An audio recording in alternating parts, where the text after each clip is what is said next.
Mother of George is about fertility, about an African identity in Brooklyn, New York. It is about a Yoruba community in the diaspora.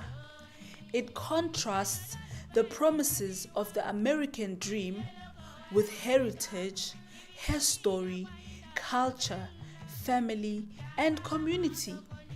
We learn of matriarchal solutions, in this case to male infertility.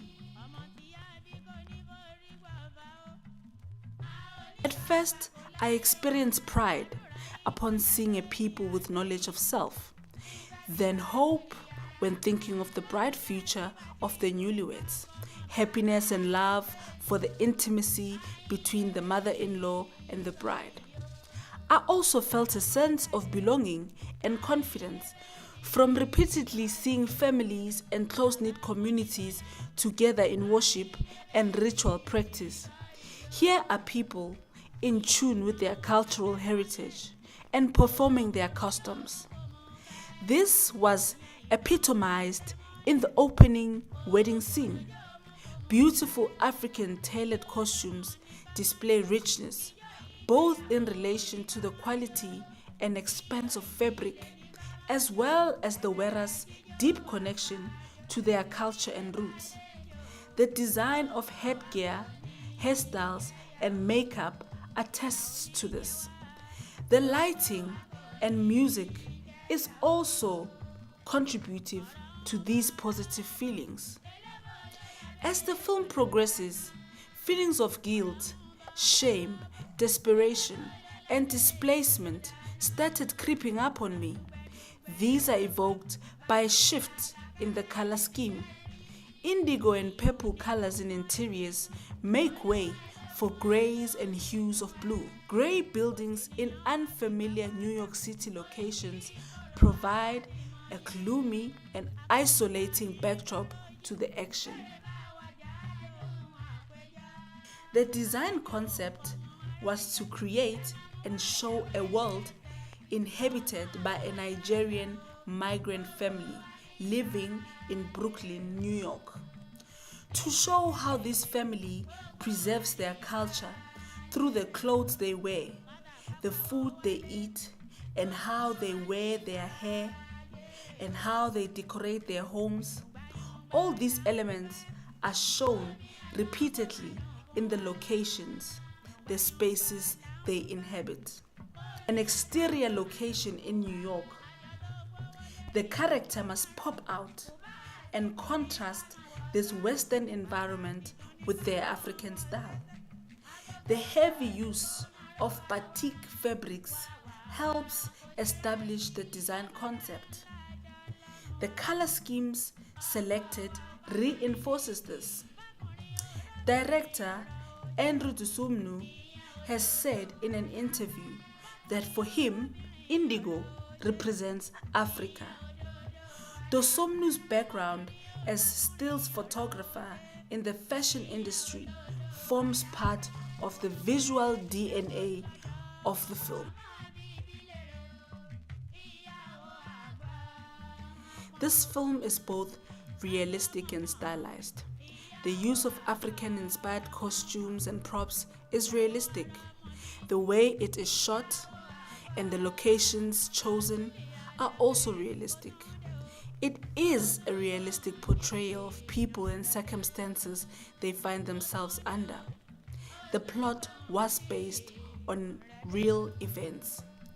However, the accumulative effect of so many vibrant costumes is symbolic of how glamorous the characters Dosumnu seeks to portray are.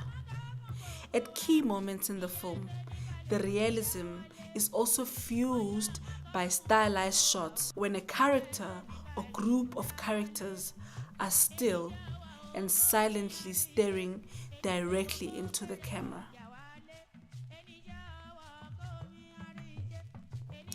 The lead character and her mother-in-law's decision to always wear traditional clothes. Their choice of clothing externalizes their inner desire to hold on to cultural traditions.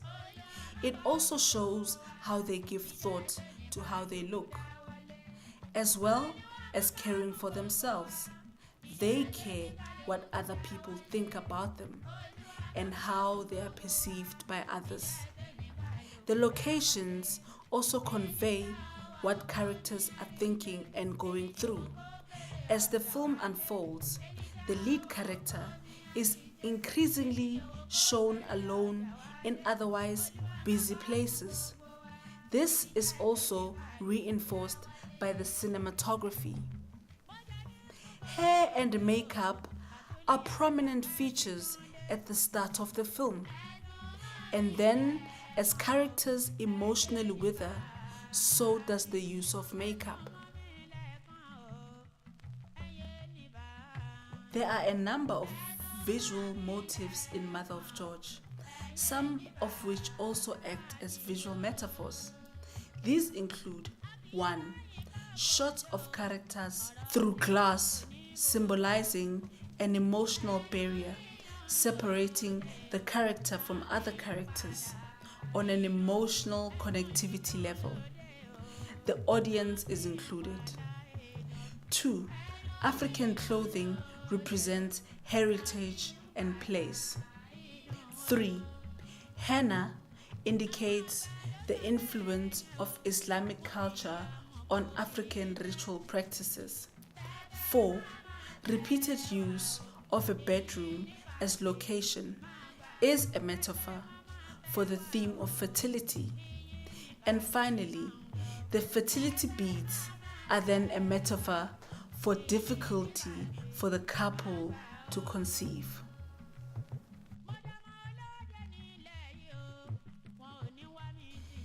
The example of mise-en-scene that I'll focus on is frames when the character is photographed outside on the streets of New York. The city disappears as the cinematography deploys shallow depth of field to forcibly direct the eye of the viewer to focus on the character solely. When looking at the frame, everything else disappears in blurriness. The only thing in sharp focus is the character.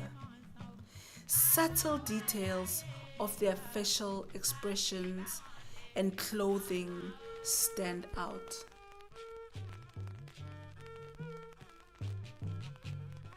The production design works well with other key departments.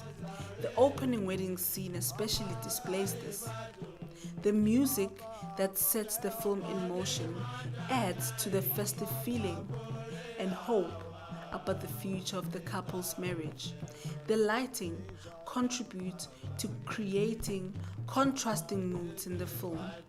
Everyone is bathed in venerating light, empathy illuminating light, ominous fluorescent lights from the lighting department.